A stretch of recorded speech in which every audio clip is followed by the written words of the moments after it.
baby in love. This quote is from chapter 6, page 13.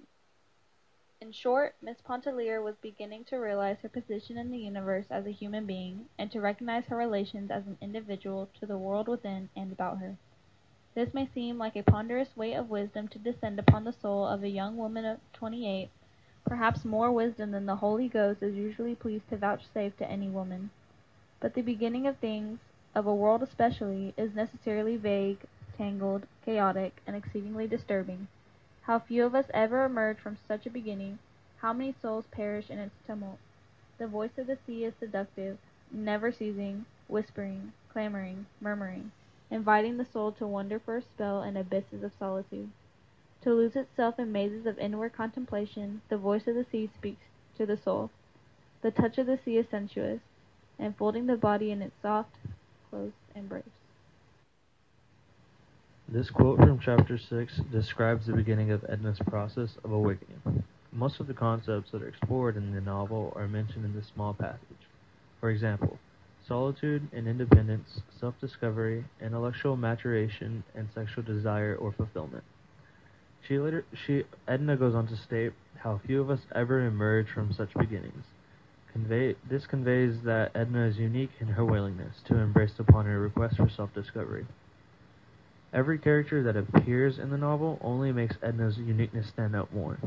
For example, how many souls perish in turmoil foreshadows the turmoil that results from Edna's growing awareness. This may be interpreted that the moment her awakening begins, Edna is marked for death.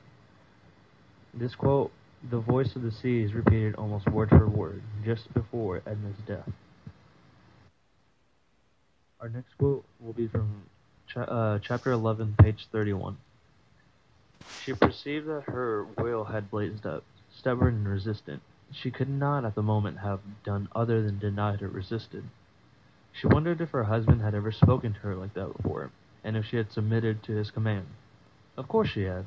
She remembered that she had, but she could not realize why or how she should have yielded, feeling as then she did. In this quote, Edna has just returned from her remarkable swim. She is lying in the porch hammock, refusing her husband's commands to come inside for bed. For the first time in her life, Edna doesn't yield. Instead, she does as she wishes. Edna then questions society around her, what they view to be normal. As Edna's thoughts and emotions begin to change, she also becomes more self-aware and starts to analyze her former behavior. The distance from her former self is emphasized by her inability to reconnect to her former mindset. This means she can't recreate a logic that would have led her to even yield in the first place, so her past behavior is incomprehensible. This quote also emphasizes the theme of her self-identity. Our last quote is from chapter 38, page 111 through 112. The years that are gone seem like dreams, if one might go on sleeping and dreaming, but to wake up and find, oh well, perhaps it is better to wake up after all, even to suffer, rather than to remain a dupe to illusions all one's life. This quote may be considered to be the moral of the awakening. Even though Edna's awakening led to her suffering of the wisdom and self-awareness, it affords her joy and understanding.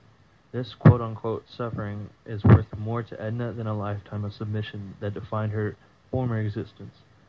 According to Edna, to live with self-awareness, possessed and controlled only by one's soul, offers an existence way richer than a life lived by restricting quote-unquote illusions that are imposed by society's expectations.